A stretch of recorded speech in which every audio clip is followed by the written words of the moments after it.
Halo pemirsa GPR TV dari Sabang sampai Maroke, dari Miangas hingga Pulau Rote. Bertemu lagi bersama saya Moda Azharinisak dalam program Kominfo Newsroom.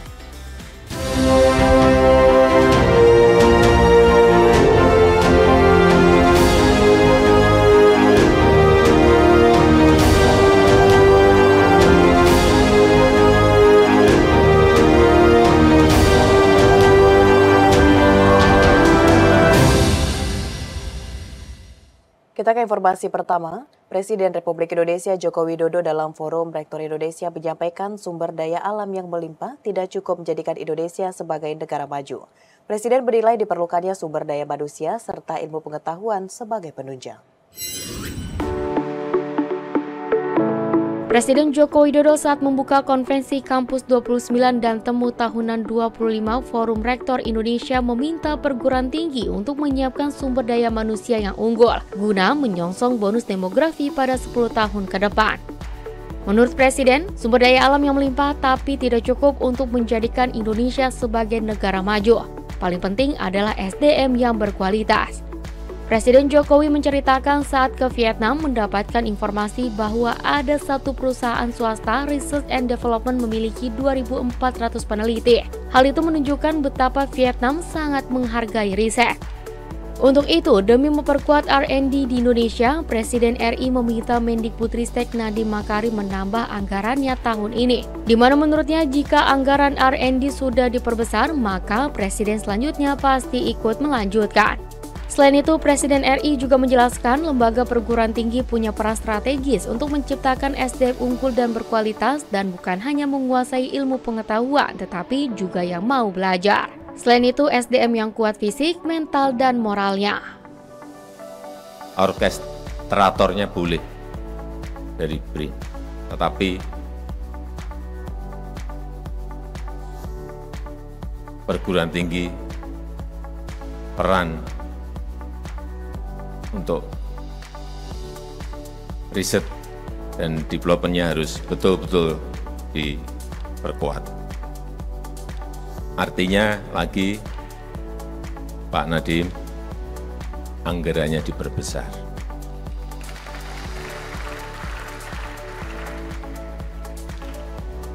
Gak apa-apa, dimulai tahun ini, nanti kan sudah ganti presiden. Tapi dimulai dulu yang gede, jadi presiden yang akan datang pasti mau tidak mau melanjutkan. Gitu.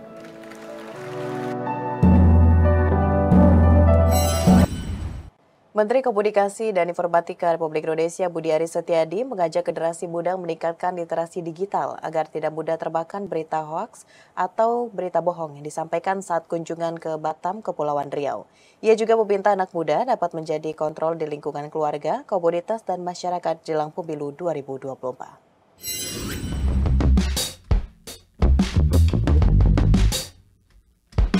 Selama masa kampanye sejak 28 November hingga 11 Januari, Kementerian Kominfo telah melakukan tindakan penghapusan sebanyak 165 konten media sosial yang mengandung ujaran kebencian serta kabar bohong. Menteri Komunikasi dan Informatika Budi Aris Setiadi mengajak para pemilih pemula di Kota Batam untuk meningkatkan literasi digital agar terhindar dari berita bohong atau hoax jelang pemilu 2024. Menkominfo menyebut, saat ini banyak misinformasi, disinformasi, dan malinformasi. Oleh karenanya, pemilih pemula yang dekat dengan teknologi dapat menjadi kontrol di lingkungan keluarga, komunitas, hingga masyarakat. Kami mengharapkan bahwa seluruh komponen masyarakat termasuk pemimpin-pemimpin di Kepri supaya menjaga kondusivitas sehingga pemilu 2024 bisa berjalan dengan baik.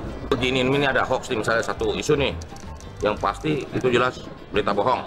Kan kita ada verifikatornya kan, di verifikasi berita nggak benar nih, langsung dalam 1x24 jam pasti udah kita buat almarhum di ruang digital. Selain melalui program Gerakan Nasional Literasi Digital, Kementerian Kominfo juga mengupayakan kondusivitas pemilu di ruang digital dengan melakukan patroli siber 1x24 jam, serta menerima aduan masyarakat melalui laman aduankonten.id.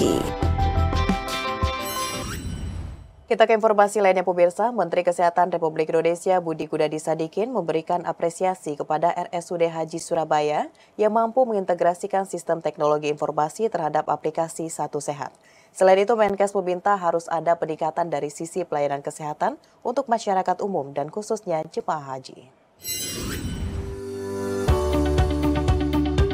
Menteri Kesehatan Republik Indonesia Budi Gunadi Sadikin memberikan apresiasi kepada RSUD Haji Surabaya yang mampu mengintegrasikan sistem teknologi informasi terhadap aplikasi Satu Sehat yang mampu membuat RSUD Haji setara dengan rumah sakit besar vertikal milik Kemenkes. Data yang ada di rumah sakit haji khususnya yang ada di bagian rawat jalan telah terintegrasi. Dengan demikian, data kunjungan, data diagnosa, dan tanda-tanda vital pasien sudah terintegrasi ke Satu Sehat. Pada tahun 2024 ini, RS Haji akan mengintegrasikan data kefarmasian mulai dari resep obat dan penjualan obatnya serta progres integrasi data kefarmasian tersebut dalam proses pemetaan. Kedepan, RS Haji juga akan mengintegrasikan layanan radiologi dan layanan kesehatan lainnya. Menkes menilai harus ada peningkatan dari sisi pelayanan kesehatan untuk masyarakat umum dan khususnya jemaah haji. Rumah sakit haji harus memastikan bahwa jemaah haji sehat karena kematian dari jemaah haji Indonesia paling tinggi daripada jemaah haji lain di seluruh dunia. Saya ingin melihat kesiapan mereka kalau nanti kita akan memberikan alat-alat yang cukup banyak, ya, terutama dari sumber daya manusianya. Tapi khusus Rumah Sakit Umum Daerah Haji di Surabaya, karena mereka terbaik konektivitasnya dengan Satu Sehat, sistem informasi teknologi. Jadi saya mau datang, saya lihat, dan saya terus terang merasa sangat bangga karena itu buatan dari staf-staf RSUD Haji Surabaya sendiri. Jadi saya ucapkan selamat dan jangan lupa haji kita harus disehatkan sebelum mereka berangkat. Badan Pusat Statistik mencatat surplus neraca perdagangan Indonesia sebesar 3,31 miliar dolar Amerika Serikat pada Desember 2023. Surplus ini jauh lebih besar dibandingkan pada November 2023 sebesar 2,41 miliar US dollar dan mengalami surplus selama 44 bulan berturut-turut sejak Mei 2020. Badan Pusat Statistik mencatat neraca perdagangan Indonesia pada Desember 2023 surplus 3,31 miliar US dollar atau surplus selama 44 bulan berturut-turut sejak Mei 2020. Deputi Bidang Statistik Distribusi dan Jasa Puji Ismartini dalam berita resmi statistik mengatakan, surplus ini meningkat dibandingkan bulan sebelumnya, namun lebih rendah jika dibandingkan bulan yang sama pada tahun 2022 yakni sebesar 3,92 miliar US dollar. Ia menjelaskan surplus Desember 2023 lebih ditopang oleh surplus komoditas non-migas sebesar 5,20 miliar US dollar dengan komoditas utamanya yakni bahan bakar mineral, lemak minyak hewani, nabati, serta besi dan baja. Lebih lanjut, pada saat yang sama, neraca perdagangan komoditas migas tercatat defisit 1,89 miliar US dollar dengan komoditas penyumbang utama adalah hasil minyak dan minyak mentah.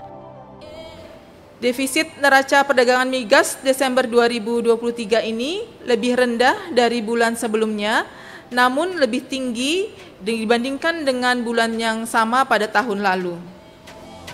Secara kumulatif Januari hingga Desember 2023, total surplus neraca perdagangan Indonesia mencapai 36,93 miliar US dollar atau lebih rendah sekitar 17,52 miliar US dollar atau 33,46% jika dibandingkan periode yang sama tahun sebelumnya.